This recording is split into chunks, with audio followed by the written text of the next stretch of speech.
Homagyanatimirandasya Gyananjana Shalakaya Chakshurunmilitam Dhena Tasmai Shri Gurave Namaha. In the Srimad Bhagavatam, Srila Prabhupada writes about frustration. シーリマッド・バガバタムの中でプラブパートはその欲求満ということについて書いておられます。He says that it's a sign that we're actually not meant to be in this world. というのは私たちはこの世界に生きる人ではないということをね示しているからです。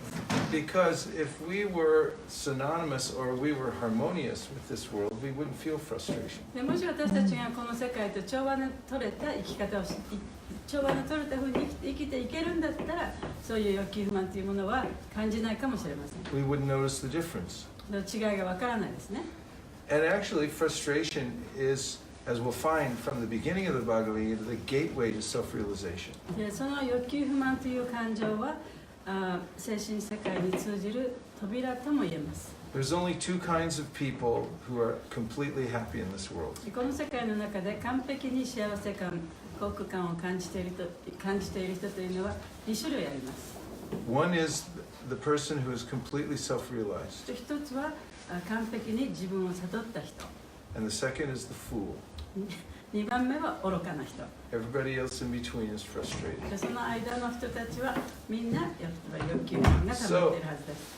There's a very wonderful opening to the Bhagavad Gita, and that is the frustration of Arjuna, the student of Krishna. そのバガバドギーターのオープニングでもってアルジュナが感じたその欲求不満ですね。そのことについてクリシュナが語っているわけです。In fact, it's only when he became frustrated that he became a student.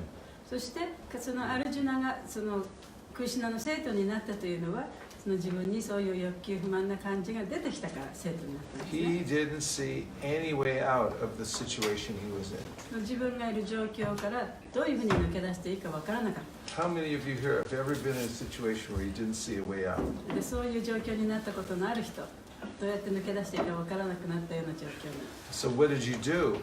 でその時はどうしましたか？ I'm interested to know how, because you're still here, you got out of it somehow.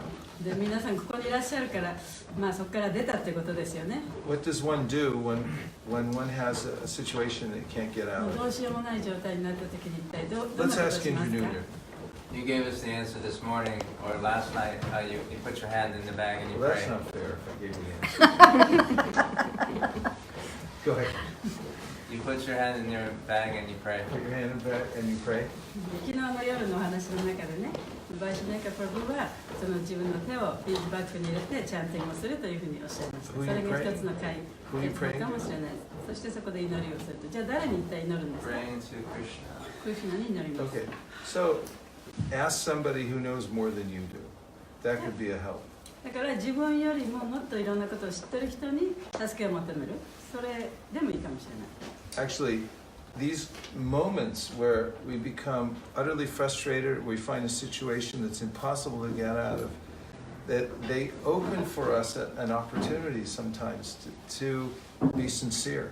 で、その不満が募って、でもどうしようもない時、その時はそのやっぱり本当に真剣に何か別の道を見つけるそういういい機会でもあるんですね。My normal condition in this world is intoxication. で、私のこの世界にいる普通の状態というのはその中毒状態にあります。I think everything's okay. で、全てのことはうまくいってると思ってる。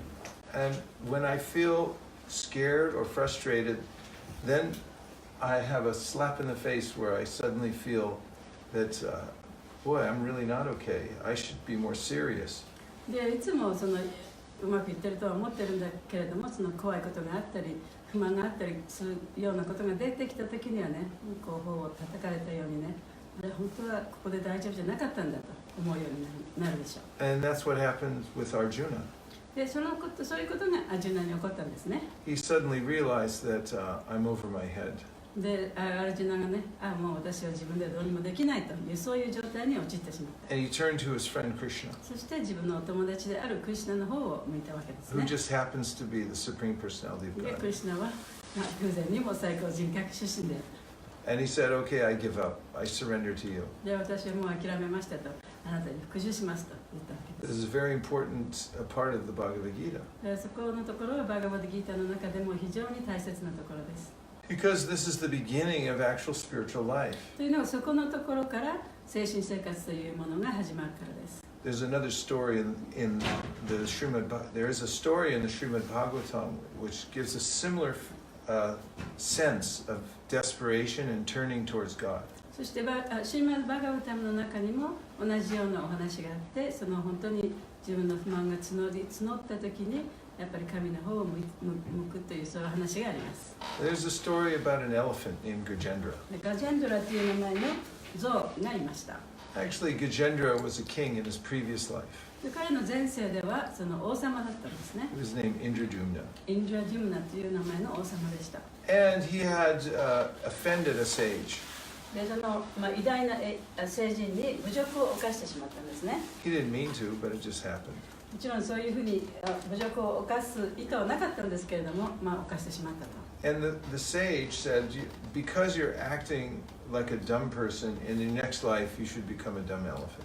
だからそういうふうにね、もう本当にいろんなことを考えることができない動物のような行動をしてしまったから、じゃあその次の来世にはね、お前動物のようなものになりなさいと、そういう呪いを受けたわけです。 Actually, elephants are really smart.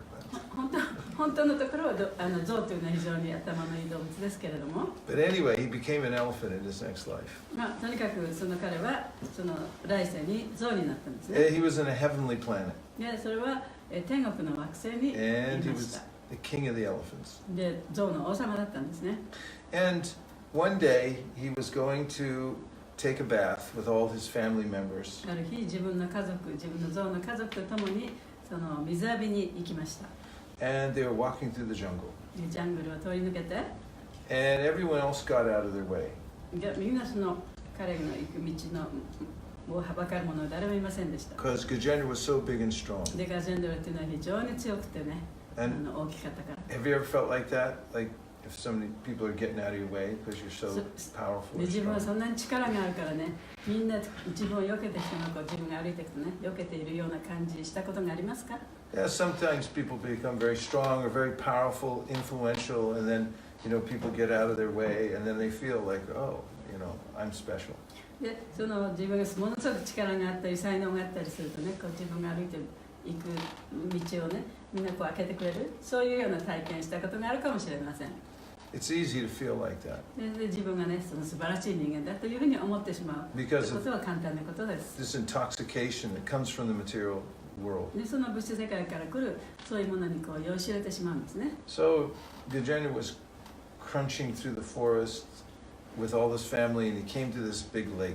でガジェンドラはそうやって家族を引き連れて森の中をこうどしどしとこう歩いていくんですね。 And it そして湖のところに Very や hot ってき day, so た。 he 非常に暑い日で、 went in the water with all his family members, で家族と共にその水の中に入っていった。 and he was enjoying spraying them with お his 互い trunk. に水をかけ合ってね、楽しんでいた。 They can put up to 100 gallons in the trunk.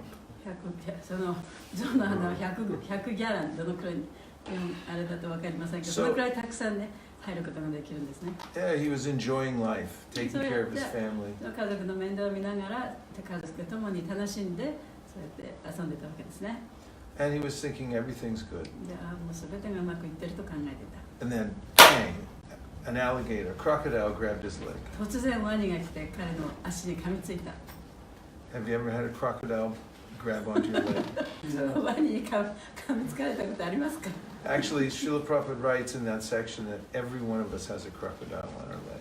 でもプラバパートはそこの解説のところでね、本当は私たちは全員ね、ワニに噛まれた体験があるはずだ。 As Krishna says in the Bhagavad Gita, the moment you're born in this world, you're threatened by non-existence. で、そのクリシュナがバガバッドギータの中に言っていることなんですけれども、私たちは生まれた瞬間からもういつ自分の命がなくなるかわからないという恐怖にさらされます。 But I think I'm fine. でもみんな自分は大丈夫で絶対死なないと思ってますよね。 And at first, Gajendra thought, well, it's just a little crocodile. I'll 最 get 初 him ガ off ジ my ェンド leg. はこんなちっちゃいワニだからね、こんなのはちょっと振り払えば大丈夫だと思ってました。 But the crocodile wouldn't let go. しかしクロコダイルワニはね、その歯を取ることはありませんでした。 And they fought for 100 years. そして100年間も戦い続けたんですね。 Now, at some point, Gajendra began to think, I'm not going to be able to win.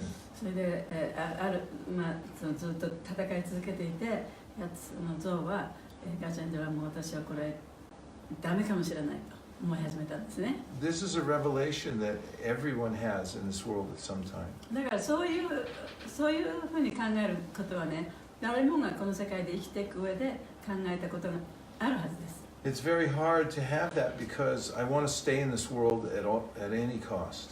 で、私たちはみんなどんなね、その犠牲を払ってもこの世の中でずっと生きていきたいと思っています。 And I've seen a lot of people when they're dying, it's very hard to decide that now I'll let go and just go. で、そのたくさん死んでいく人を見たことがありますけれども、その人たちが全てを手放して死ぬということは非常に大変なことだということも分かります。 I've seen God brothers. I've been with them when they're leaving the world. で、私のゴッドブラザーでもその亡くなる時にね、一緒にいた人たちがいます。 And it looks obvious to me that they're soon to leave the body. で、その人たちを見ても、もうこの人はもうすぐ死んだろうということがね、はっきり分かった。 But someone will come and they have some little medicine and they say, no, I know this can cure you. でも誰かが来て、この薬を持ってきてね、この薬飲めばあなたきっと良くなるに違いないと言って。 This comes from a cactus in the desert これは in 砂漠のそのサボテンから取ったね、パキスタンの砂漠のサボテンから取った特別な薬ですよ。 And I know a guy somewhere, he had cancer worse than you and it was gone あな in たよ 3り days. もっと悪いね、その癌を持ってた人がね、この薬を飲んで3日で良くなりましたよとかね。 And then there's some thought, maybe I can そした make らその it. 死ぬ人にね、もしかしたらこれ飲めば自分良くなるんじゃないかと思うような考えが出てくる。 That's how strong my will is to stay in this body. だからこの肉体に居続けたいという気持ちはそのように強いものなんですね。 But then the thought comes, I'm not going to win. でもまた同時にきっと自分はこれね、もうダメだという考えも出てくる。 No medicine will help me. どんな薬を飲んでもきっとダメに違いない。 In fact, Prahlad Maharaj says we should always think like this. で、プララドマハラジはいつも私たちはそういうふうな考え方しなきゃいけないというふうに言ってます。 We should think that I can't save myself. 自分では自分を助けることはできないというふうに思わなきゃいけないと。 He said that if you go to a doctor and you ask, you 100% guarantee this medicine will save me. で、その医者に行ったらね、医者がこの薬を飲めば 100% その助かると What will they say? 言ったら100% guarantee, he'll say. What will they say? 医者は何と言いますかね。私はこの薬飲んで 100% 助かるって言われましたけどって言ったら医者は何と言いますかね。 No guarantee. No guarantee. いや、そんな保証はないと絶対言うはずですね。 And when I went to the hospital to have some work done on my knee, they made me sign 7 times saying, please don't mind if we kill you. で、その私が膝の手術をした時にね、病院に行った時に7回もね、もし私たちがその失敗してあなたが死んだとしても私のことを訴えないでくださいっていうそういう書類に7回もサインさせられた。 Oh, it's just that they made you sign paperwork that says that, we don't guarantee that we won't kill you. だからその病院でもってそのサインしなきゃいけない書類というのは、もし誤ってね死ぬようなことがあってもそれは私たちの責任じゃありませんよっていうペーパーにサインさせられますよね。 The Ayurveda has a verse that says when you take medicine, you have to say a prayer to Lord Vishnu that this medicine will only work if Vishnu sanctions it. で、そのアイルベーダックの薬のところではね、もしこの薬を取ったらそのビシュニューがそれを認可してくれたらこの薬があなたの病気に効きますというふうに言われてるんですね。 So Gajendra came to this realization that I'm helpless and I can't win this fight. で、ガージェンドラはここで私はもうどうしようもなくなってしまったと。で、私には助けが必要だというふうに思った点まで来ちゃったんですね。 So he began offering prayers. で、そこで祈り始めました。 And he didn't even know at that point who God was. で、その時にその神というものは一体誰なのかということも知らなかった。 But this is an important point. If you're sincere, even if you don't know who God is, if you make the prayer, もしあなたがその神のことを何も知らなかったとしても本当に真剣であってその神というものに対して祈りを捧げることができたら then God will reveal himself. で神は自らを表してくださいます。 So Arjuna was feeling this imminent destruction coming upon him and his whole dynasty. でアルジュナはね、ここでもってもう自分が避けることのできないその非常事態がここにやってきて、自分のお経も全部ダメになる。でどうしていいかもわからない状態に陥ってしまったんですね。Actually, he felt frustrated because he thought if we win, then we lose, and if we lose, then it's terrible also. でもし私たちがこの戦争に負けたとしても、それは王朝がなくなる。勝ったとしても、いろんな自分の知ってる人が全部なくなる。そういう間に挟まれて、欲求不満の状態に陥ってたわけですね。So he turned to Krishna and he said, "Please instruct me. Please tell me what to クリシュナ do." の方を向いて、どうぞ私に教えを授けてくださいと。And that's really where the important instructions in the Bhagavad Gita begin.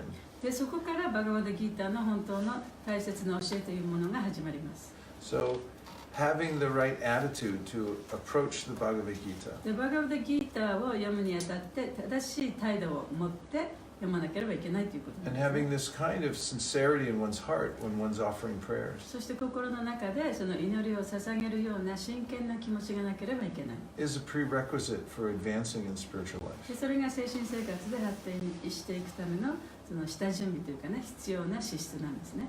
And then Krishna begins to give instructions to Arjuna when he sees that he's fully ready to take them. そしてクリシュナはその自分の教えを受け取る準備ができたということをちゃんと見て、そこで教えを授けるわけです。So now before I talk about some of the verses in the Bhagavad Gita, we'll take some reflections. でバガバダギータの説をこれからいくつか説明しますけれども、その前に今お話ししたことの感想とかコメント。Anything that you've heard so far that stuck with you. で今聞いた中で心に残ったことを言ってみてください。Indranuja Prabhu. Two kinds of happy people in the world: the completely self-realized person and the fool. で世界中にはその2種類の人がいる。それは完璧に自分を悟った人と愚かな人。Yeah, this is a statement in the Bhagavatam. それはバガバタムの中に書いてあることですね。The Paramahamsa, or the person who's become fully aware of his relationship with Krishna. パラマハンサというのはクリシュナと自分の関係が完璧に理解できる人。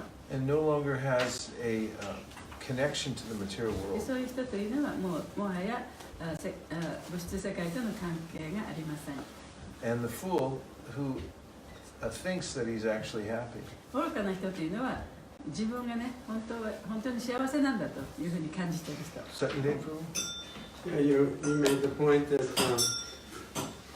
we don't like frustration, but when we become frustrated enough, it can be an opportunity for self-realization.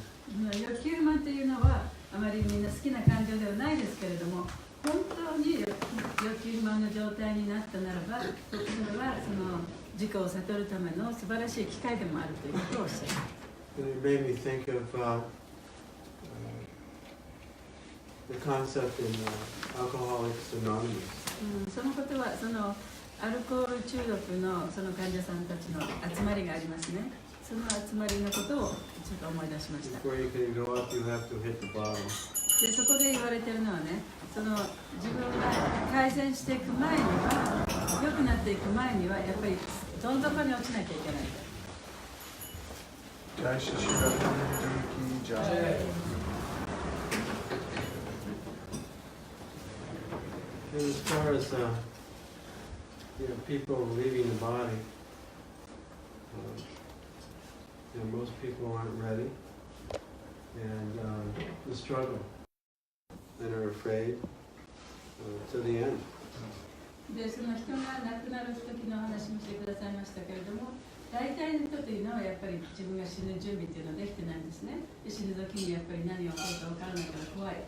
そしてその欲求不満の状態に陥っている。 I did see a few though that were fully accepting of it. でも自分の死というものをね、完全に受け入れた人も少しはいました。 And were at peace. で、その自分のそのピースの状態で、その平和的な状態で死んでいくことができる人もいました。 They weren't in anxiety, で、彼らはそのいろんなことを心配してなかった。 but those around them were in で anxiety. も彼らその亡くなる人はそうやっていろんなことを悩んではいなかったけれども、周りの人がね、やっぱりちょっと苦しんでた。 And their focus was more on the people around them, like trying to comfort them. 私がその仕事上ね、その患者さんだけじゃなくて、死にそうになってる患者さんじゃなくて、周りの家族とかね、友達とか、そういう人をなだめることにちょっと注意を向けなければいけなかった。Thank you. Yes, Prabhu. Hare Krishna. Hare Krishna. You mentioned the point about letting go. Mm. We are not ready to let go. I think that's a very important point, and I can relate to that. I'm that in my life. I'm in my early 50s, and I'm trying to let go, and I'm struggling to let go of material responsibilities, activities, obligations. いろんなことをその諦めて手放さなければいけないというお話をしてくださいましたけれども、私はその50歳の前、50歳ぐらいなんですけれども、だからもうその今自分の生活の中でいろいろなことをその手放していこう、いろんな物質的なものとか、その他のその執着ですね、そういうものを手放すということが非常に難しいということが分かる。It takes a little practice. それやっぱりちょっと訓練が必要ですね。And in the Srimad Bhagavatam, there's a story in the 11th canto of a sage シュマルバーガータムの中では11巻のところでその一人の聖人の話があります。who one day observes a hawk flying up into the air with a mouse in its hand. で、ある日、その一匹の、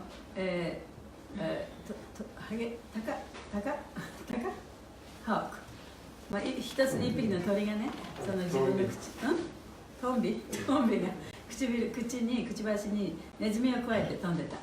And he gets attacked by two bigger hawks. で、そこにそのもっと大きなそのトンビがやってきてね、その攻撃された。And the small hawk just dropped the そ mouse したら and その flew 小さ away. なトンビは自分のくちばしにくわえてたネズミを落とした。And so he saw from that better to let go of some things. で、聖人はそれを見てね、自分で手放した方が楽だなと思ったんですね。I was with a devotee when he was leaving his body recently. で、私はその一人の敬愛者がこの肉体を離れる瞬間にそこに一緒にいました。Actually, he had been a businessman his whole life. で、彼はその、ずっとね、そのビジネスマンだったんですね。And he had practiced Krishna consciousness a little bit. で、クリシュナ意識のことも少しはその勉強していた。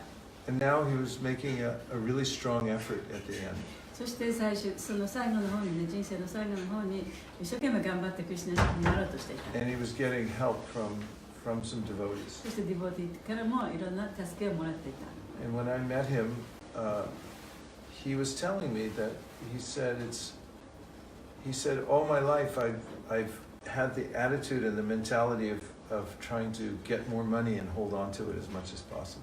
で、彼はね、その私がその彼に会いに行った時に、私はもうずっと一生ね、いろんなことをやってもできるだけたくさんのお金をね、作って集めようというそういうことばっかり考えてた。He said, I'm so much in the habit of doing that, it's really hard right now to let go. それがもうずっとやってきたので習慣となってしまって、その考え方っていうのを手放すのはとっても難しいと。So that's why in the system of the Vedic culture, there's kind of a gradual progression of learning how to let go. だからそのベーダの文化のそのシステムにはね、どうやってそのいろんなものを手放してだんだんと手放していくかという方法が書かれてるんですね。Brahmacharis are supposed to live and not have anything. で、ブラマチャリというのは何もない状態で生活します。Then they remember later on in life that actually I was happier without anything. で、その人生の後の方になって思い返してみるとね、あの時がやっぱり一番幸せだったなと思えるかもしれない。It's good to know で、それはね、いいことですよね、知っておくの that I can be happy without relying on thinking that I have a lot of stock of money or something like that. で、そうやって自分はね、そのたくさんのお金を持ってるとか、そういうことを考えながら暮らしているよりも、何もないシンプルな状態で暮らしている方がどんなに幸せかということをね、知っておくのもいいことだと思います。 And after householder life, then comes vanaprastha, where there's more austerity to sort of practice. そしてその結婚生活をした後、家族を作ったりした後、そのバーナプラストといって、まあ、旦那さんと奥さんが離れて暮らす状態になるんですけど、What was the band first? Can you say that? To practice being, letting go. でその時期にいろんなものを手放す修練をしていくということがとても大切です。But even that is done in stages. でもそれもやっぱりね、いろいろな段階を踏んでやっていかなきゃいけないんですね。So in the 8th chapter of the Bhagavad Gita, Krishna says that whatever we've cultivated throughout our life is what we remember at the time when we leave the body. バガバドギーターの8章の中では、一生のうちに自分がいろいろ培ってきたものというのが死の瞬間にね、やっぱりそういうものが現れるんだというふうに言っています。He says, Yam yam vapi smaran bhavam tajat yante kalevaram tam tam ivaiti konteya sadata bhava bhavita. Whatever prominent feeling you have at the time of death, 死の瞬間に自分が持っていたその主要な思い、一番大切な思い、that state you will attain in your next life. でその状態を持って次の生を授かる。And Prabhupada says it in a very interesting way. でプラバパートも非常に面白い言い方をなさいました。He said, whatever subject matter attracts the attention of the dying man. その死にかけている人のが非常にその関心を持ったその主題、そういうものですね。is what he will attain. それを彼は次の生で持ってもらうことができる。Where it indicates what he's practiced throughout his life. でそれがその人が一生の生涯をかけてね、一体どんなことを学んできたのか、どんなことをやってきたのかということを表すことにもなる。Later, a little further on in that chapter, Krishna says, でその章の後の方にクリシュナもこうやって言っています。 Prayana kale manasachalena bhaktya yukto yoga palena chaiva bruvor madhye pranamavesha samyak satam param purusham upaiti divyam. And this is, Krishna says, a yogi is able to fix his mind at the time of death and be very steady. でヨギというのはその死の瞬間に自分のマインドを固定することができる。 And the reason is given in the verse is because he has yoga balena. でそれは彼はヨガバレーナというものを持っているからである。 Bala means strength. バラというのはその強さという意 And 味 it's ですね。 because he's practiced yoga throughout his life. というのは彼はその一生生涯を通じてヨガを修練してきたから。 Therefore, when leaving the body, he has the strength to be able to focus his mind. だからこそその死の瞬間に自分のマインドをその集中させる、そういう力が出てくることを出すことができるんです。 So Srila Prabhupada writes in the purport that it means that throughout life we should practice some kind of yoga. だからプラバパータは解説の中で一生の間にやっぱりそういう何らかの形でね、ヨガの修練をしていかなければいけない。 It's hard to make up for it at the last minute. 一番その死の間際になってそれをね、やることはできない。 We see that in the story of Dhritarashtra. でドゥイタラストラのお話でもそういうことがわかると思います。 He is one of the main characters in the Bhagavad Gita. で、ドゥイタラストラっていう人はバガバドギーターの中でもその主なる出てくる主な登場人物の一人なんです In ね。 fact, it starts Dhritarashtra Uvacha. で、バガバドギーターはドゥイタラストラをバッチャンという Ramakshestre Kurukshetre と Samaveta いう言葉から始まってます。 Yudhava Mamaka Pandavaschaiva Kima Kurvata Samjaya. He's in a materialistic state of consciousness at the first verse of Bhagavad Gita. で、バガバドギーターの一番最初の説のところで、ドゥイタラストラはその物質的なその意識を持ってね、この話を It's at the してるん beginning ですね。 of the battle of Kurukshetra, and he's thinking about my sons. で、そのクルクシェトラの戦いが始まるその瞬間に自分の息子のことを考えてる。 Which is really why the whole battle started anyway. そのためにその戦いが始まったんですけれど As も、ね、 Dhritarashtra was so attached to his own sons, he had 100 sons. でドゥイタラストラは100人もの息子がいて自分の息子たちに非常に執着していました。 And one of them, Duryodhan, really was a kind of a greedy person. そしてその中の一人のドゥリヨダナという人は非常にその欲深い人でした。 But his father indulged him. でもお父さんは彼にも欲しいもの、いろんなもの全て与えたんですね。 And because of that encouragement, Duryodhan went to battle with the Pandavas. でそのためにドゥリヨダナはパンダバスと戦わなければいけないことになってしまう。 And after the whole battle was done and all Dhritarashtra's sons were killed, そしてその戦いが終わってドゥイタラストラの息子が全部殺された。we'll have darshan just a little while. Yeah, in a little while. We're just having Bhagavad class, but what time's darshan? 8:50. 8:50, yeah. I will come. Okay. Thank you for coming. I'm sorry, what was that? Yeah, Dhritarashtra. After the whole battle is over, Dhritarashtra he's lost everything. だから戦争が終わってジュリタラストラは全てを失ってしまった。 And he's staying in the same palace, taking food and everything like that from the people he tried to kill. そして同じ宮殿には住んでいたんだけれども、自分が殺そうとした人々からのいろんな食べ物をもらったりしながらね、生きながら。 So his nephew Vidura came to save him.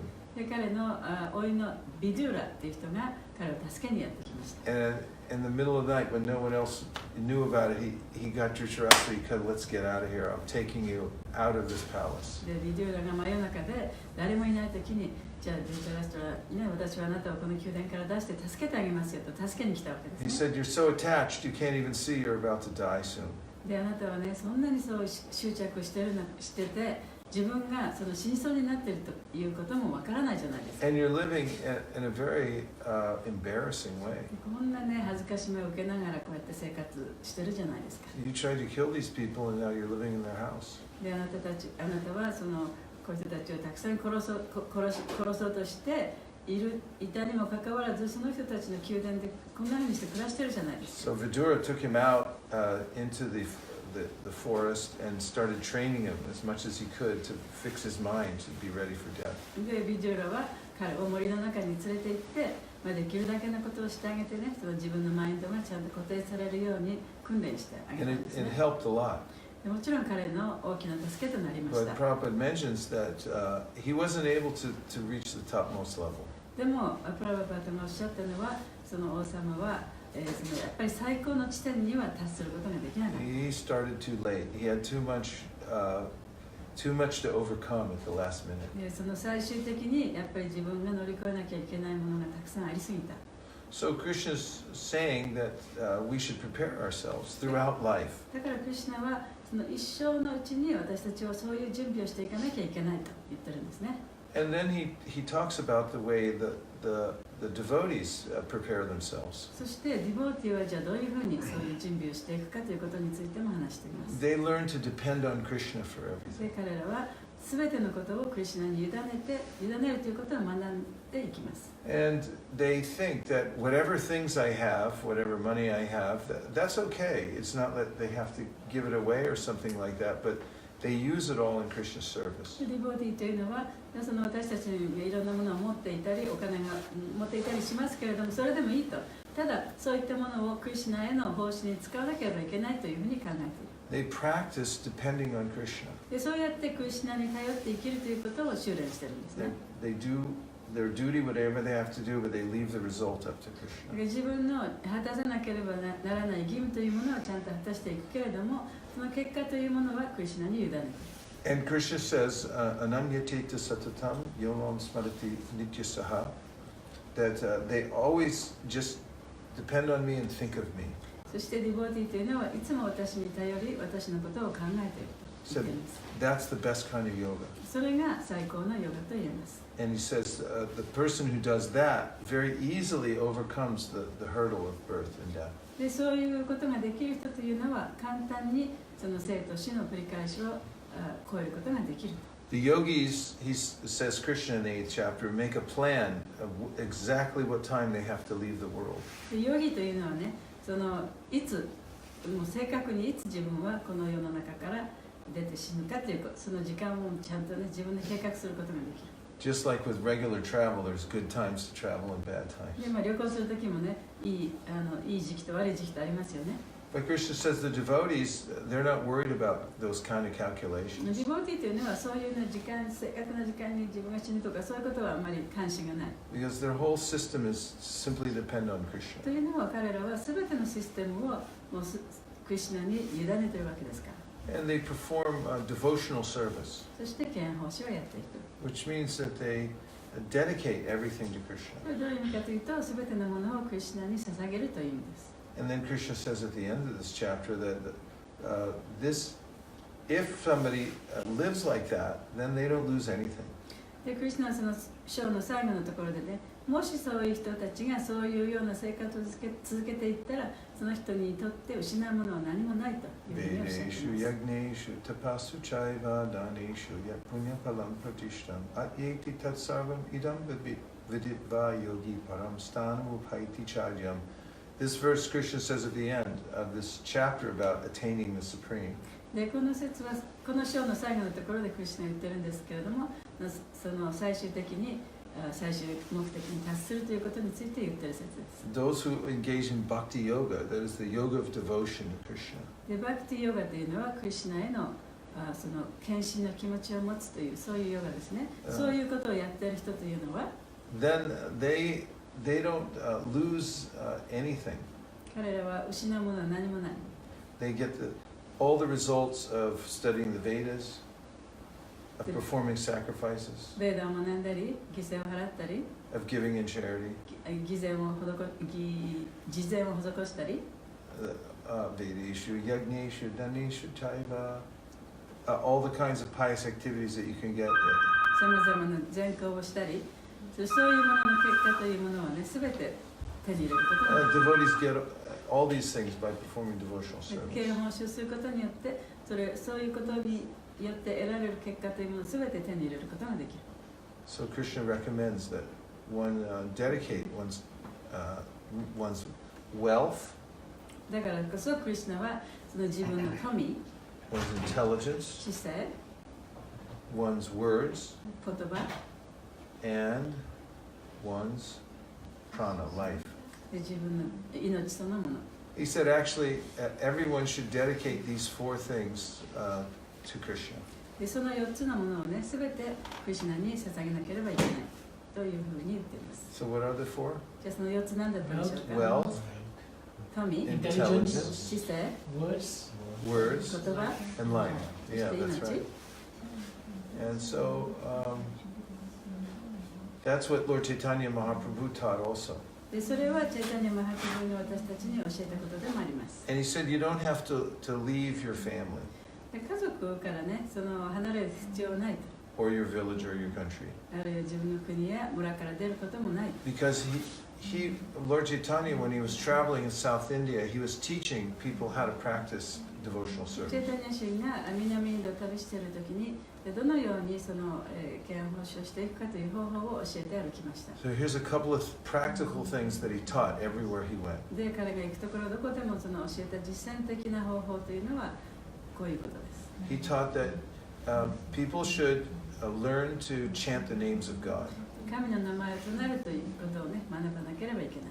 Because this will be very effective in developing one's spiritual consciousness. で実その人の精神的な意識というものを高めるための大きな手助けとなるものだから。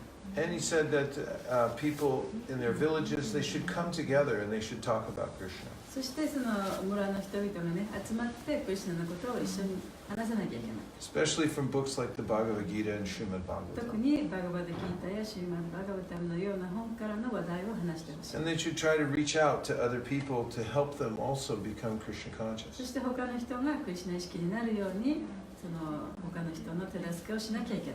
So Chaitanya Mahaprabhu walked all over South India. それでチェイタニア・マハプルは南インド中を歩き回り、 Everywhere he went, he taught people these simple things. でこういう簡単なことをその会う人ごとに説いて回りました。 So one village he went to, he met this very wealthy man who was a very pious, advanced spiritual person, Brahmana. で、ある村に行った時に、その一人の非常にお金持ちのね、しかしとてもその精神的な面で発達したそういう人に会ったんですね。 His name was Kurma. コロマさんという。 And when Kurma-san saw Chaitanya Mahaprabhu, he was so enamored that he said, I want to go with you. I want to take sannyas too and just travel with you. で、クルマさんがそのチェイタニア・マハプルに会った時にも非常に感嘆して、私はあなたと一緒にね、旅をしたいと。私も全てを捨ててあなたと一緒に行きます。サニヤシを取りますって言ったんですね。 And Mahaprabhu said, no, you stay マ here. ハプルは、いやいや、お前ここにいなさいと。 But you become a teacher for everybody in the village. でもあなたはこの村人のためのね、その先生になればいいんだ。And he said, try to give everyone in your area the opportunity to practice そして devotional 自分が住ん service. でいる周りの人たちにね、この憲法史のを教えるね、そういう機会を与えてあげなさい。 He said, if you organize your life around this principle, we'll never be separated. そしてあなたが自分の生活をその原則に従ってそう自分の生活をこうやって成り立たせていったら私とあなたは決して離れることはないでしょう。 And at the end, you'll attain perfection そして of 最終 your 的 life. には人生の完成を手に入れることができるでしょう。 So now we'll take a couple more reflections. じゃあまた心に残ったこととかある人はどう We ぞ。 just have a few minutes. あと2、3分しか。 Yes, Saide Prabhu.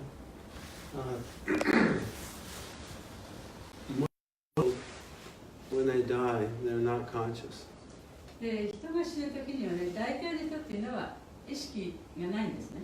So even if they practiced devotional service their whole life, だからたとえその人が一生涯憲法史を学んだとしても、 unless they die traumatically or a sudden heart attack or something like that, 例えば突然ね、その心臓発作で死んだとか、事故とかね、そういったもので死んだとか、 they're usually unconscious for hours or days before they actually leave their body. でそういう人は本当に死ぬ前にはやっぱり、ね、その何日間もその無意識状態が続くんですね。 At least they appear unconscious. ん At least they appear unconscious. 少なくともその無意識のように見える。 We learned in training that you have to be very careful what you say around an unconscious person. だから私たちはね、その救急のトレーニングをした時にね、学んだことなんですけれども、やっぱ無意識状態の人の周りでね、何を言うかやっぱ気をつけなきゃいけない。 Because sometimes they regain consciousness. というのはその意識を取り戻す人もいるわけだ。 Even people that are in comas. で、その昏睡状態にある人もそうですね。 And then when they wake up, they can remember things. で、その人たちが目覚めた時にね、あんなこと言ってたって思い出す。 You were playing this music, and you were saying these things. こういう Said I was fat. Yeah. こういうこと言ってたでしょってちゃんと覚えてる人もいる。 So that's a question, but I just want to say something. What about those people? But before that, I just want to tell a couple more stories. でそれはちょっと一つ質問ですけれども、そういう人たちはどうなったんですかという質問ですけれども、その前にちょっとお話をします。 Just personally, my practice, I like when I start around, I like to thank Krishna for allowing me to be here right now. And if you want to take my life at the, during this round or at the end of the round, I'm ready. But if it comes to the next round, then I say, well, thank you for letting me stay, alive in this body for this round. But the point is to, even no matter what age or what our situation is, we should always be ready and a little bit detached or expecting that, prepared, a little bit prepared that it could come at any moment. で、その今私が言おうとしたことは、私がその一日にね、その修練を始める前に、私はクリシュナにこの感謝の気持ちをまず捧げます。私がここにこうやって存在できることに対して、その感謝の気持ちを示すんですね。で、クリシュナに、じゃあ、この一周のチャンティングをする間だけね、こうやって私をここに行かせてくれたこと、それに対して感謝をする。で、一周したらまた次の一周やって、その時に、もう一周できたな、どうもありがとうと感謝をする。で、それは結局その生きていく上でね、ちょっとその執着を離れて生きるということに対する執着を離した少し一歩下がった状態で自分の命というものは儚いものでいつ死ぬかもわからない、そういう気持ちを持ちながら修練をしています。個人的にやっていますという話です。 I remember one day I had a call at Turk and Fillmore. You know where that is? あるですね、そのサンフランシスコのそのダウンタウンの街の中でね、Western Edition. 非常にあまりいい場所じゃないですね、治安の悪い場所なんですけれども、そこで患者さんがいたんですね。It was a possible shooting. で、そこで鉄砲で撃たれた。 And so when we got there, there was a large black lady standing and talking to us. でそこに着いたらその非常に大きなねその黒人の女の人が私たちに話をしていた。 And she was fully conscious. で彼女はもう本当に意識がはっきりしてたんですね、その時。 And she said, I heard a gunshot, で私はそのガンの音を聞いたと、鉄砲の音を聞いたと。 and I think I've been shot. でもしかしたら私もちょっと撃たれたような気がする。 So we just got the gurney out, laid her down, and by the time she laid down, she was gone. そしてそのなんていうの寝るやつ。短歌そうそう、担架を持ってきてね、そこに彼女を寝せた。そしたら彼女そこで死んでしまった。 I just remember her face. で私は彼女の顔をよく覚えて It ま was す。 like, ああいう顔してた。 there was no more breath. でも息をしてなかったね。 But anyway, we cut off all her clothes and rushed her to the hospital, put a tube in her, throat. で、だから彼女の洋服を全部切って、そしてその、口の中にチューブを入れてね、息ができるようにをして、そうやって病院に運んだんですけれども。 And sure enough, when we cut our clothes off, there was a little hole here. It went through her arm and right into her で chest. 洋服を切った時にね、 No こ blood. の拳銃の弾の跡がね、やっぱり弾の跡がその腕のところについてたんで、血も何も出てなかった。 And of course, she didn't make it. でもちろん彼女のこと死んじゃったんですけどね。 But somebody like that, we would rush them for surgery anyway. でそういう状態の人は大体その手術室にすぐ連れてくんですけれども。 And ironically, I found out later that she was actually a famous lady in the area, and she was an advocate for reduction of gang violence. で後でその皮肉にもね、彼女は非常に有名な人で、その暴力的な行為をね、こう少なくしようというふうに頑張っている活動家の一人だったんですね。 But when she said to me, I think I've been shot, she said it with the most surprise, like, this must be happening to somebody else. This can't be happening to me. で彼女がその私と話した時に言ったことがね、多分この自分を撃たれたと思うけどって言った言葉がね、これは自分に起こってるんじゃないんじゃないか、誰かに起こってるんじゃないかっていうような感じで彼女は話してた。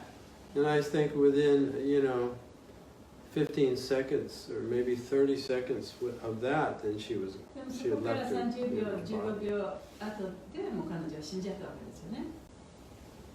So most people aren't even that conscious, when they die. だから普通の人っていうのは、大体の人っていうのはその死ぬ時に彼女ほど意識がこうはっきりしてはいないですね。They gradually go unconscious だんだんとこう意識がなくなって無意識状態になっ and て then しまう。 gradually leave their body. So what do you say to those people that are unconscious for hours or days?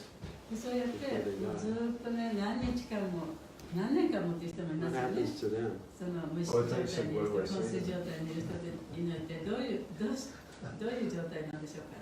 Well, Prabhupada talks about that in the, not specifically about that, but he talks in the Ishopanishad でプラ about バパ how でイソパニシャナの中でそういうような状態について、直接には言ってませんけれどもね、そういうような話をしてくださってる。 there's a verse that says Vayura Nilamamritam Atedam Bashvantam Shariram Om Krato Smara Kritam Smara Krato Smara Kritam Smara.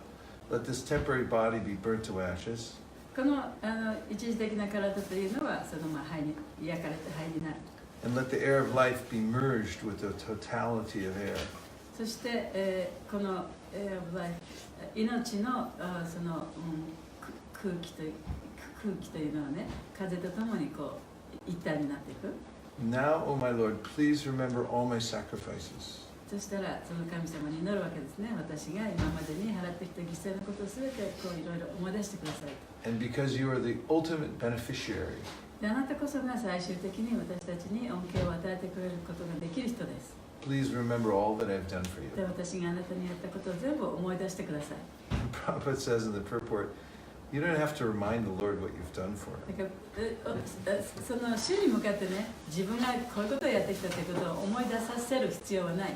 And later he says that Krishna is so kind that if you dedicate your life to him, だからクリシュナは非常に親切ですから、もし自分の人生をね、かけてクリシュナに仕えてならば、 if circumstantially you happen to not be able to remember him properly at the time of death. でたとえその死ぬ瞬間にね、そのクリシュナのことをちゃんと思い出すことができない状況下にあったとしても、He'll make an arrangement for you. でクリシュナがあなたのためにちゃんとアレンジメントを作ってくれるでしょう。 So that's one of the meanings of the 8th chapter of the Bhagavad Gita. それがバガバッドギータの8章の意味なんですね。